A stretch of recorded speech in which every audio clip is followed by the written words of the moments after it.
irmãos, por gentileza, abrirem suas Bíblias na Epístola de Judas, lá incrustada lá no Novo Testamento, entre a terceira carta de João e o livro do Apocalipse, né? É a Epístola de Judas. E é um trecho deste texto que eu gostaria de usar para a nossa reflexão nesta manhã, pensando na igreja de hoje, nos desafios para uma igreja que está celebrando seus 22 anos de organização, mas, além disso, o desafio para a igreja que está vivendo no meio desta pandemia, no meio desta crise que vai, que volta, que nos pega a todo momento e que nos surpreende a cada instante. Judas, escrevendo essa carta, ele vai dar alguns conselhos, algumas ajudas importantes para a nossa igreja hoje, eu tenho certeza disso, e você vai constatar isso comigo daqui a pouco. Judas, portanto, né, versículos 1 e 2, eu queria que você abrisse sua Bíblia, mantivesse a sua Bíblia, por favor, aberta, porque eu farei menção de uns outros trechos dessa carta, pelo menos de mais um outro trecho dessa carta, e seria muito bom se você estivesse com a Bíblia aberta e acompanhasse, né? Então, Epístola de Judas, versos 1 e 2, diz assim a palavra de Deus, eu leio na versão revista e atualizada. Judas, servo de Jesus Cristo, irmão de Tiago, aos chamados, amados em Deus Pai e guardados em Jesus Cristo, a misericórdia, a paz e o amor vos sejam multiplicados. Amém? Vamos orar. Pai, em nome de Jesus, nós temos estado na Tua presença, temos sentido a Tua presença, temos percebido o Teu mover, mas além de tudo isso, nós temos constatado que a nossa fé não é em vão, porque cremos na Tua presença e sabemos que Tu estás conosco. Agora, Pai, quando abrimos a Escritura, nós queremos pedir a iluminação do Teu Espírito Santo, nos capacitando a entender da mera letra além, a entender a Tua palavra. Por isso, Pai, abre a nossa mente e o nosso coração, para que recebamos o que vem do Senhor para nós nesta manhã. É assim que oramos em nome de Jesus. Amém, Senhor. Muito obrigado aos irmãos do louvor, que inspiração, que coisa linda, Kleber, toda a banda. Nós estamos com o nosso coração cheio, graças a Deus, da presença do Senhor. Judas, no versículo 2, ele vai endereçar aos crentes, às igrejas. Ele está escrevendo aí por volta do ano 50 do primeiro século, só para posicionar os irmãos, perseguição, problemas nas igrejas, crises de identidade. 20 anos depois, para os irmãos terem uma ideia, a cidade de Jerusalém vai ser invadida, o templo vai ser destruído. Judas estará ali com o coração movido para alimentar a igreja, para exortar a igreja, para aconselhar, para ensinar para a igreja. E ele escreve endereçando a igreja, logo de começo, né? Misericórdia, paz e amor, né? Misericórdia, paz e amor vos sejam multiplicados. Olha, aqui vocês têm isso demais da conta, né? Muito amor, misericórdia e paz. Mas acontece uma coisa aqui nesta carta, nessa epístola, muito interessante. Não sei se já aconteceu com você isso, de você se encontrar com uma pessoa com um assunto na pauta para falar com ela, e quando você senta ali no restaurante para começar, a pauta é outra. Você não consegue falar daquele assunto, a conversa acaba indo para outro lugar. Já aconteceu com você? Não sei se já aconteceu com o pastor Sandro, mas já aconteceu comigo algumas vezes, de eu ter um sermão preparado para aquele domingo, para aquela hora, mas de algum momento o Espírito Santo começa a falar, não é isso, não é isso, não é isso, e você vai lá e prega outro sermão, e você volta para cá e diz, Senhor, não estou entendendo.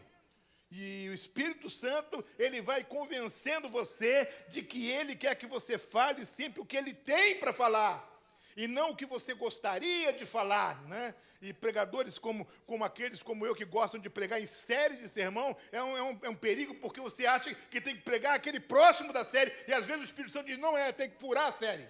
E aí você vai para a série do Espírito Santo na vida da igreja, porque tem que furar a sua série, né? Judas diz no versículo 3, não sei se você já prestou atenção nisso, que ele estava se preparando para escrever sobre salvação. Ou seja, ele estava se preparando para dar uma aula sobre salvação. Amados, quando me empregava toda a diligência em escrever-vos acerca da nossa comum salvação. Ele prepara o ambiente e fala assim, eu vou escrever uma carta para os crentes, para as igrejas, vou dar uma aula sobre salvação, soteriologia, como é que é essa questão da salvação. E, de repente, ele diz, eu fui convencido, versículo 4, e as coisas mudaram, ele vai dizer aqui, olha, ainda no final do versículo 3, foi que me senti obrigado, era uma força enorme, a corresponder-me convosco, exortando-vos a batalhardes diligentemente pela fé, que uma vez por todas foi entregue aos santos. Ele vai escrever uma aula, e o Espírito Santo o obriga a escrever uma mensagem. Ele ia escrever sobre a doutrina da salvação. Lembre-se disso, irmão, meu irmão, de Jesus Cristo, e ele está cheio daquela mensagem do Salvador, do Senhor, e ele é um dos discípulos, e ele agora é uma das pessoas responsáveis por levar a salvação. E ele falou, eu vou agora ensinar a igreja e os crentes sobre salvação, porque eu sinto que eles precisam ter cada vez mais convicção da salvação, mas o Espírito o obriga a mudar o rumo da prosa. E ele vai dizer assim, eu preciso mudar, eu quero encorajar vocês, ao invés de dar uma aula sobre salvação, eu quero dar uma exortação e também um encorajamento, porque o que vocês precisam ouvir não é novamente sobre salvação, não é agora que vocês precisam ouvir sobre essa doutrina, embora ela seja importante. Agora vocês precisam ser encorajados a batalharem diligentemente pela fé. E é por isso que eu digo que essa é uma mensagem para a igreja de hoje. Porque, na minha visão, o que a igreja de hoje precisa é batalhar diligentemente pela fé. É manter-se no caminho da fé. É não abrir mão da fé. É não sair do time da fé. É não fugir da pauta da batalha espiritual que nos cerca a todo instante. E ele vai escrever, então, um texto de exortação e encorajamento à batalha da fé. Ele está escrevendo para nós, irmãos. Tantas coisas que estamos vivendo em nossos dias, e nós sabemos que estamos, na verdade, numa leitura espiritual dos fatos, no meio de uma grande e tremenda batalha. Os inimigos, como sempre, não são visíveis. Eles têm apenas reverberamentos visíveis. Apenas manifestações visíveis.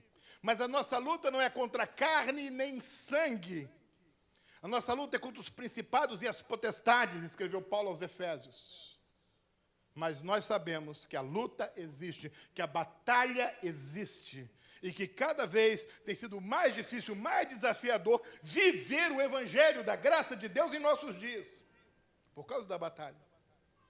Então o Espírito Santo vai agir na sua soberania, na sua autonomia. E ele vai dizer para Judas assim, você não vai escrever sobre aquele assunto que você gostaria de escrever, quem sabe que você se sentiria com mais autoridade para escrever. Você vai escrever o que eu quero que você escreva, o que a minha igreja precisa ouvir. E esta é a palavra do Espírito Santo para quem ensina e prega a Bíblia hoje. Abra mão da sua pauta e perceba a agenda de Deus. E quando Judas se dirige à igreja, aos crentes, a mim e a você, ele vai usar 3 expressões nas quais eu gostaria de me deter com os irmãos nesta manhã. 3 tremendas, 3 extraordinárias expressões que a gente passa corrido por elas, quase que a gente não as percebe, mas que são o fulcro, são o centro, estão no cerne de toda esta carta e de toda essa mensagem de encorajamento. Tudo vai falar que os crentes são chamados, eles são amados e eles são guardados. Aleluia. Judas, servo de Jesus Cristo, irmão de Tiago, aos chamados, amados em Deus Pai e guardados em Jesus Cristo.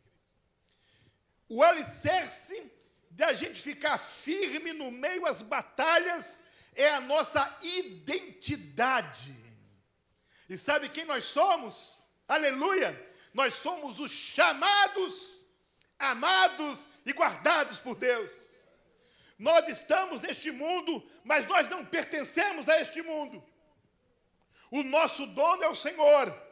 Ele é também o nosso rei, o que governa a nossa vida. E foi Ele que nos chamou, Ele que nos amou e Ele que nos guardou. E é Ele que a cada dia continua nos chamando, que a cada dia continua nos amando e que a cada dia continua nos guardando. E eu quero que os irmãos entendam comigo essas três expressões nesta manhã, tendo como pano de fundo a necessidade de, aos 22 anos de organização de igreja, 22 anos de testemunho, firmarem a sua identidade como igreja, para permanecerem firmes no meio da batalha. Chamados.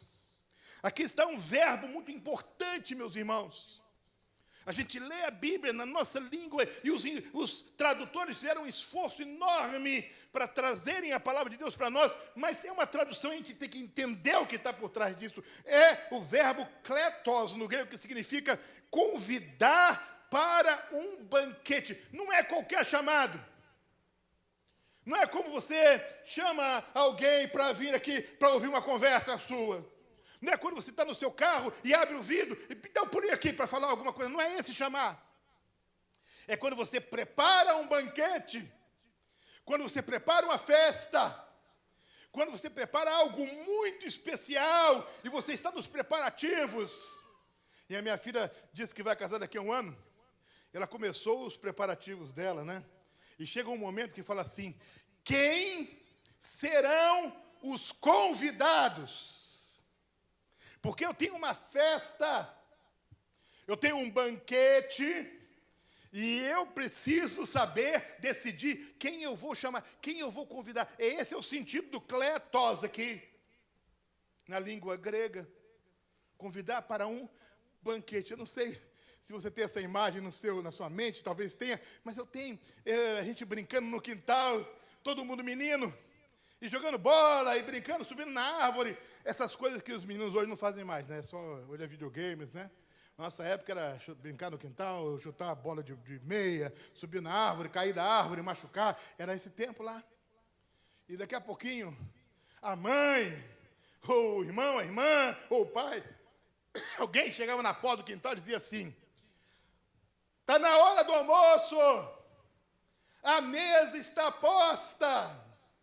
A comida está na mesa. Não sei qual a expressão que seu pai e sua mãe usavam. A comida está na mesa. Venham comer.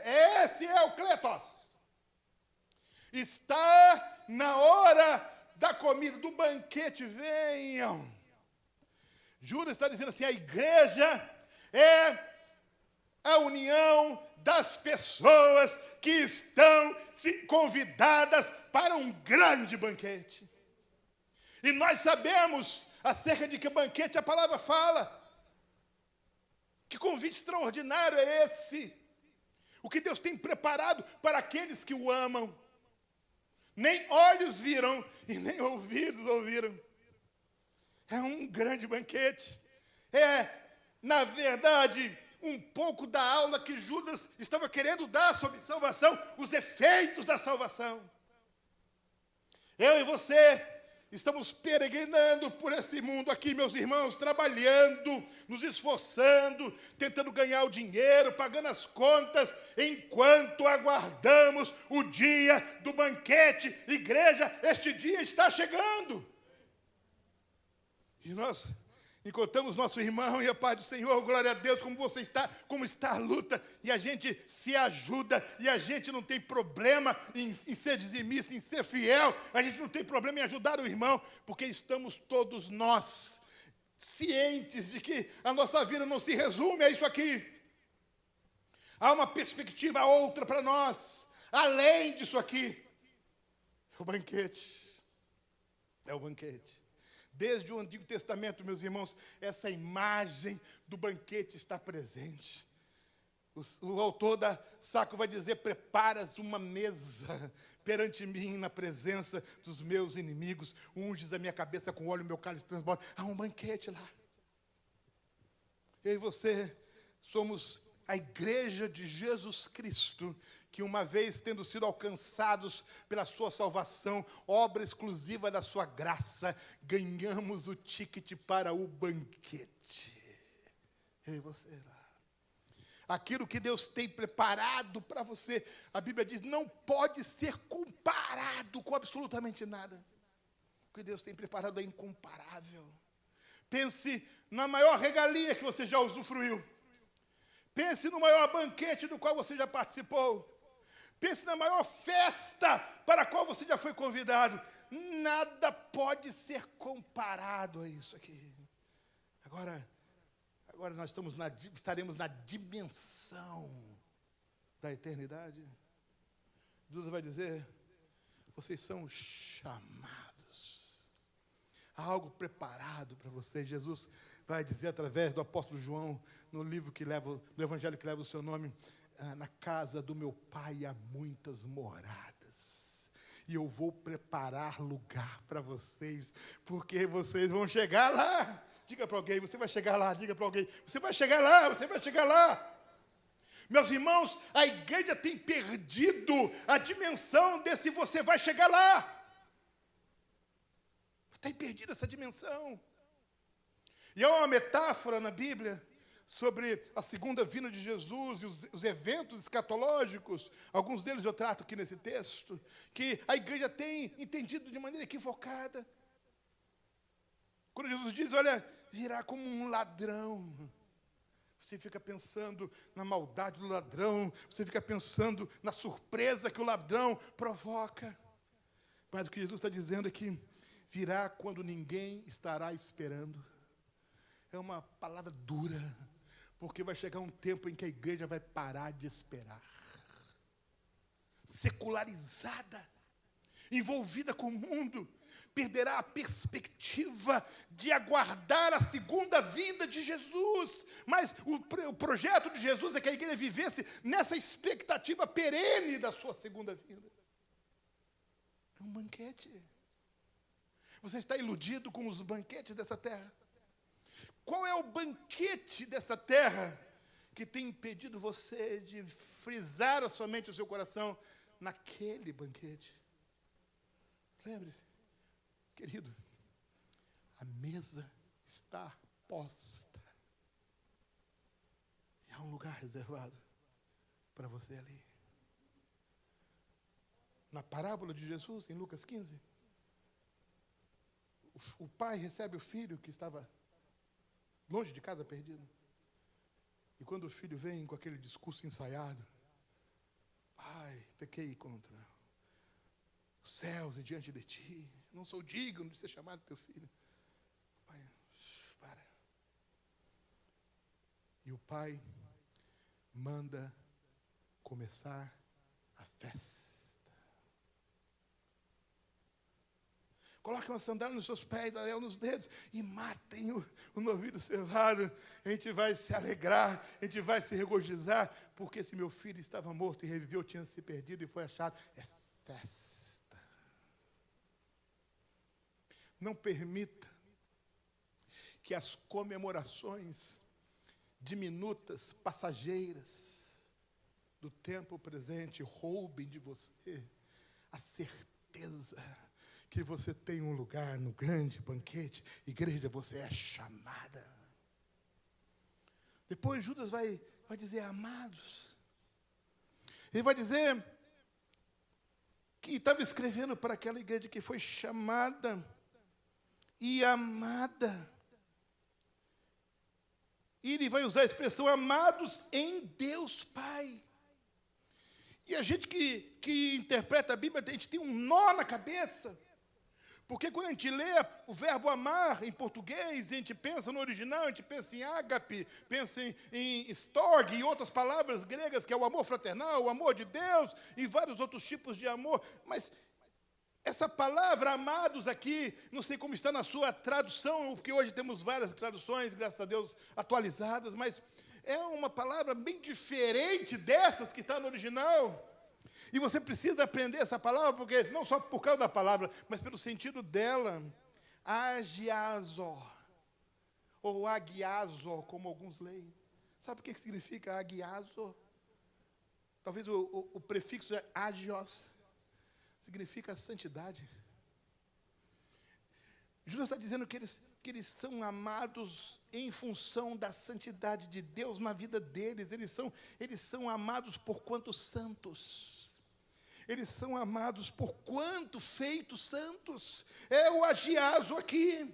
Deus, o Pai, é um grande Pai, e Ele, quando nos recolhe, nos perdoa, nos aceita, Ele começa um processo em nós de santificação. Por isso, a carta aos Hebreus vai dizer que fomos chamados à santificação.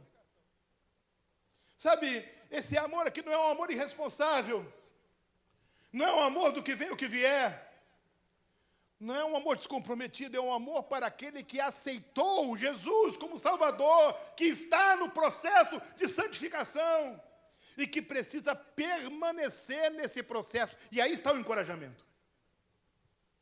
Judas está dizendo assim, olha, durante as batalhas da vida, mesmo doutrinárias, teológicas, como era aparentemente o caso aqui, mas de quaisquer naturezas, vocês não podem interromper o processo de santificação no qual vocês estão vivendo.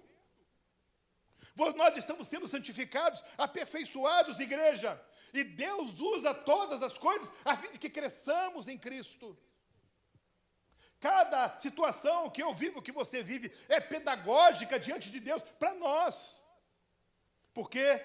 Porque nós estamos em processo de santificação. A obra está em andamento em nós. A obra não está completa em nós. Deus está operando em nós. E nós temos uma promessa que aquele que em nós começou a boa obra, a completará até o dia de Cristo Jesus. Então, quando Judas usa amados aqui, amados em santidade, amados em vida santa. Igreja, não permita que o mundo invada você. Pelo contrário, impacte o mundo com a sua vida correta, íntegra, santa diante de Deus. Entre nesse processo, você tenha entrado nesse processo para valer, de maneira definitiva. Uma cantora evangélica brasileira gravou uma música muito interessante, muitos anos atrás. E a música dizia assim, em determinada altura, é despojar tudo que sou. É ser bem muito mais que ter, pois se a gente entrega o coração, a gente entrega para valer. É pagar o preço do discipulado. É fazer escolhas que se harmonizem com a vontade de Deus, expressa na palavra dEle. É ter coragem de dizer não para aquilo que Deus diz não. E é ter coragem de afirmar aquilo para o que Deus diz sim. Obedecer a Ele, viver para Ele. Não se descuidem, porque nós não passaremos pelas batalhas e sairemos delas melhores se nós abandonarmos o nosso compromisso com esse processo de santidade, de vida santa diante de Deus.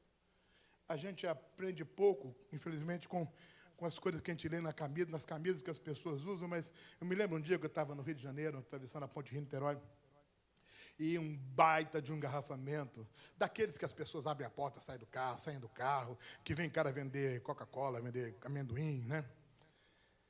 E aquele engarrafamento tremendo, tudo parado na ponte. E eu vi uma jovem com uma camisa. E ela dizia assim na camisa: desculpe os transtornos. Estou em obras. Assinado, engenheiro Jesus Cristo. Sabe, eu gostei daquilo. Estou em obras. Querido, nós estamos em obra. Nós não estamos prontos. Se você tem um espelho na sua casa, quando você chegar lá hoje, olhe e veja se você está pronto. Deus está fazendo a obra. E a pergunta aqui é se porventura na sua vida as obras pararam, ou seja, se você abandonou isso. A pergunta aqui é se você desistiu disso. E aí faz lembrar aqueles terrenos abandonados, cheios de entulho, de lixo, que a gente vê muito lá no Brasil, em outros países do mundo, como Haiti, enfim, em outros países. Terreno abandonado vira depósito de lixo. E às vezes você vê ali estrutura, concreto, alguém começou a fazer alguma coisa ali e abandonou. A obra começou na sua vida e a obra está em andamento na sua vida ou parou? Não sei se você já viu, teve a oportunidade de assistir pela mídia, quando eles implodem um edifício, já viu isso? E eles fazem uma contagem regressiva, alguém aciona um botão ou puxa uma alavanca e aquele edifício como vem abaixo e sobe uma grande cogumelo de poeira. Já viu essa cena? E a gente que está assistindo, a gente tem a impressão de que foi instantâneo, né? Que alguém chegou ali, apertou um botão e aconteceu aquilo tudo. Não foi assim. Meses antes, os geólogos, os engenheiros, eles estudaram o subsolo, estudaram a estrutura daquele prédio, calcularam, avaliaram o tipo de explosivo e os locais estratégicos onde aqueles explosivos tinham que ser colocados, para que no momento do acionamento, eles, o impacto da sua explosão fosse suficiente para permitir que aquele edifício viesse abaixo. Sabe, enquanto a gente está no processo de santificação, o Espírito Santo vai dando visão, direção para a gente, mas se a gente sai desse processo, o inimigo vem alocando explosivos em áreas estratégicas da nossa vida. E um dia, depois que ele consegue colocar todos os explosivos em todas as áreas onde ele quer colocar, conhecendo pelas informações que tem das nossas vulnerabilidades. Então, imaginação de pregador, ele se assenta numa poltrona e se prepara para acionar. E de repente você fica sabendo, mas fulano estava casado há 40 anos, se separou, por quê? Mas Beltrano estava liderando a sua família, o ministério, a sua empresa, aconteceu isso com ele, porque você pensa que foi algo aqui, mas não foi. Foi um processo de alocação de explosivos, porque você descuidou e saiu do outro processo onde você estava, que era o processo de santificação. Judas diz, a igreja é a união das pessoas que sabem que estão num processo de crescimento, num processo de aperfeiçoamento, num processo de santificação, num processo de discipulado verdadeiro, e que estão prontos para pagarem o preço do discipulado. E a dizer, olha, eu fico com Cristo, eu fico com a palavra, e a minha vida, sejam quais forem as pressões, vai ser guiada pela palavra de Deus. É aqui que eu permaneço. Essa é a identidade da igreja. E depois Judas vai usar uma outra palavra, e última aqui, nesse primeiro versículo da sua carta. Ele vai usar a palavra guardado, o verbo guarda, guardados em Cristo Jesus. Aqui está outra palavra forte. A igreja é a reunião dos que foram chamados para o banquete, convidados para o banquete. É a união daqueles que sabem que estão em processo de santificação, não estão descuidados disso, não estão cochilando nisso, estão com os olhos abertos o tempo todo. Mas também é a união daqueles que sabem quem os está guardando e como este que os está guardando efetivamente os guarda dia a dia. É o verbo terel no grego. Esse verbo significa tomar conta. Vigiar. Guardar a vigília. Que coisa! É a ideia de que em Cristo Jesus, na obra de Cristo Jesus, na pessoa de Cristo Jesus, nos ensinamentos de Cristo Jesus, nós estamos sendo tomados conta, guardados, protegidos, amparados.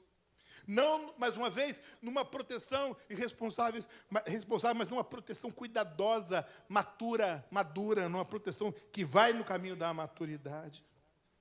Ele nos guarda. É Ele que nos guarda. Quando eu fiz o seminário, nós tínhamos uma tradição lá onde eu estudei, no Rio de Janeiro. A tradição era a seguinte: todo aluno do 4º ano, em algum momento no ano, tinha que pregar na capela do seminário. Nós tínhamos vários cultos durante a semana na capela, e toda terça-feira o culto da capela era dirigido pelo centro acadêmico, e naquele culto, um 4º-anista tinha que pregar. E não tinha para onde fugir. Do começo, no meio, no final do ano, cara, você vai pregar. E vai ser lá. E as pessoas tremiam na base, porque pregar na capela significa pregar para os professores, para o reitor, para os alunos. Pior é para os alunos. Professor e reitor é moleza. Porque eles eram extremamente críticos, né? Extremamente críticos. E era imperdoável cometer erros de português. Então, se distribuía entre os alunos uma fotografia de Luiz Camões. E quando alguém cometia um erro de português, alguém levantava assim, não é? Era terrível. Um ambiente extremamente crítico, um ambiente acadêmico. Mas acontecia alguma coisa que tinha alguns alunos revoltados. Alguns alunos que, sabe, revoltados com a denominação, revoltados com o seminário, revoltados com a igreja, revoltados com tudo. E eles criticavam tudo, não gostavam de nada. E eles também tinham que pregar um dia. E aí a nossa preocupação. E eu era o presidente do centro acadêmico, numa época lá, eu tinha que dirigir esse culto, né? E quando um aluno revoltado ia pregar, eu ficava preocupado. O que esse cara vai falar? Que crise que ele vai derramar lá do púlpito? O reitor estava ali junto, professores. E tinha um que dos revoltados era o mais revoltado. E chegou o dia dele pregar. Para começar, já não foi de terno, já foi uma revolta declarada, porque todo mundo ia de terno, gravata. Já chegou sem terno. E ele começou a pregar, e havia uma frase na pregação dele que ele repetia. Ele dizia assim: a denominação é um barco que está afundando, né? As igrejas estão afundando como um barco náufrago. E dizia assim, e todo mundo está afundando, denominação, missões, tudo. Tudo que era bom era um barco que estava afundando. E ele usou essa frase muitas vezes. E nós que estávamos ouvindo já ficávamos com aquilo, qual vai ser o próximo naufrágio, né? Porque já vinha todo mundo, tudo naufragando. E toda hora eu olhava para o reitor, e o reitor sem expressar nada na face. E a ordem era, quando ele acabava de pregar, a única coisa que o reitor fazia, quando o pregador acabava de pregar, o reitor ia para o púlpito, fazia a última oração e encerrava o culto. E eu já sabia o que ia acontecer. E todo mundo já sabia, né? O reitor vai agora ter que resgatar todos esses barcos que foram afundados aí, né? E quando ele acabou de pregar, ele usou uma frase de efeitos assim: vamos fazer alguma coisa para salvar essas embarcações antes que seja tarde demais. E não teve amém nem nada, já sentou. E aí, meus irmãos, eu tive uma das experiências mais tocantes de toda a minha vida. Que eu me emociono quando me lembro, depois de mais de 30 anos. O reitor foi à frente, não disse nada. Apenas fez a seguinte oração sintética, resumida e penetrante: Senhor, nós te agradecemos porque nós sabemos quem está pilotando o nosso barco. Em nome de Jesus. Amém. A igreja é a união das pessoas que não abandonam o processo de santificação, embora dificílimo, porque a igreja sabe quem está no comando do seu barco. Mais do que isso, sabe que ao comandar o barco, o nosso Senhor toma conta de nós. Ele toma conta de nós. A imagem no Antigo Testamento diz assim: 1000 cairão à tua direita e 10.000 à tua esquerda, mas tu não serás atingido. Ele cuida de nós. A imagem no Novo Testamento, na parábola, diz que quando o pastor conta as ovelhas e percebe que está faltando uma ovelha, ele guarda as 99 ovelhas no aprisco e vai buscar aquela que se perdeu. E quando encontra, coloca no ombro, cheio de alegria. Sabe por quê? Porque ele vai voltar para colocar aquela ovelha no aprisco, onde ela estará guardada.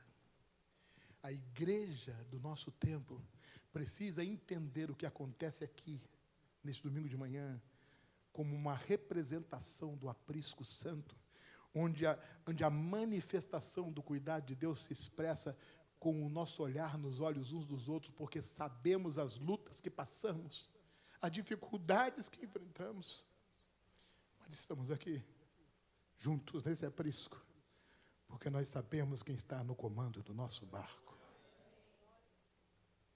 Querida igreja, Nova Esperança, 22 anos, firme a sua identidade, para ser inabalável nesta tremenda batalha que você enfrenta. A batalha de permanecer firme, frutífera, tremendamente usada por Deus, fazendo diferença em todo esse contexto que estamos vivendo. Porque vocês são chamados, vocês são amados e vocês são guardados. E é para vocês que são chamados, amados e guardados que Judas deseja que sejam multiplicadas na sua vida a misericórdia, a paz e o amor de Deus. Que seja assim, para a honra e glória de Jesus Cristo. Pode abaixar a sua cabeça. Senhor, só a tua graça explica isso. Só a tua graça justifica isso. Mas eu quero te agradecer pela vida da Igreja Nova Esperança, por esses 22 anos de testemunho, de instrumentalidade nas tuas mãos. Eu quero pedir que o teu Espírito possa conduzir esta igreja a esta convicção de que deve estar animada, encorajada o tempo todo, porque ela é a tua igreja chamada, é a tua igreja amada, é a tua igreja guardada. Toma o pastor e os líderes nas tuas mãos e continua esta obra até o dia de Cristo Jesus, pois é no nome dele que nós oramos. Amém, Senhor. Quanto amor Ele tem por mim.